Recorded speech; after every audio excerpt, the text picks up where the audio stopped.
আশুলিয়া থানাধীন খেজুরটেক এলাকায় রুস্তম মাতব্বর জামে মসজিদের উদ্যোগে ওয়াজ মাহফিল অনুষ্ঠিত হয়েছে। উক্ত অনুষ্ঠানে প্রধান অতিথি হিসেবে উপস্থিত ছিলেন ডাক্তার দেওয়ান সালাউদ্দিন বাবু, সাবেক সংসদ সদস্য, ঢাকা ১৯ ও সহ পরিবার কল্যাণ বিষয়ক সম্পাদক, বাংলাদেশ জাতীয়তাবাদী দল। বিস্তারিত থাকছে মোজাম্মেল হোসাইনের প্রতিবেদনে। বিশেষ অতিথি হিসেবে উপস্থিত ছিলেন পাথালিয়া ইউনিয়ন বিএনপি সভাপতি আব্দুস সোবাহান। আমন্ত্রিত অতিথি হিসেবে উপস্থিত ছিলেন অ্যাডভোকেট আবু হানিফ, সাধারণ সম্পাদক ঢাকা জেলা কৃষক দল, আবুল কালাম সাংগঠনিক সম্পাদক পাথালিয়া ইউনিয়ন বিএনপির, শফিকুল ইসলাম শফিক সভাপতি পাথালিয়া ইউনিয়ন স্বেচ্ছাসেবক দল। অনুষ্ঠান সঞ্চালনা করেন নূর হাসান বুলবুল, সাবেক সভাপতি পাথালিয়া ইউনিয়ন যুবদল। সভাপতিত্ব করেন মোহাম্মদ ওবায়দুল্লাহ। উক্ত ওয়াজ মাহফিলে প্রধান বক্তা ছিলেন মুফতি নাজমুল হক সাহেব। বিশেষ অতিথি ছিলেন আব্দুস সোবাহান। তিনি বলেন, আলেমরা সমাজের বিবেক হিসেবে কাজ করে এবং মানুষকে ধর্মীয় চেতনায় উদ্বুদ্ধ করে, সৎ পথে ধাবিত করে।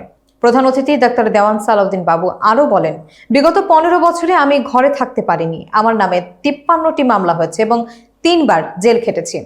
তাই এতদিন সামাজিক এবং ধর্মীয় অনুষ্ঠানে আপনাদের সামনে আসতে পারিনি। আমার জন্য আল্লাহর কাছে দোয়া করবেন, আমি যেন দেশ এবং মানুষের সেবায় সর্বসময় নিজেকে নিয়োজিত রাখতে পারি।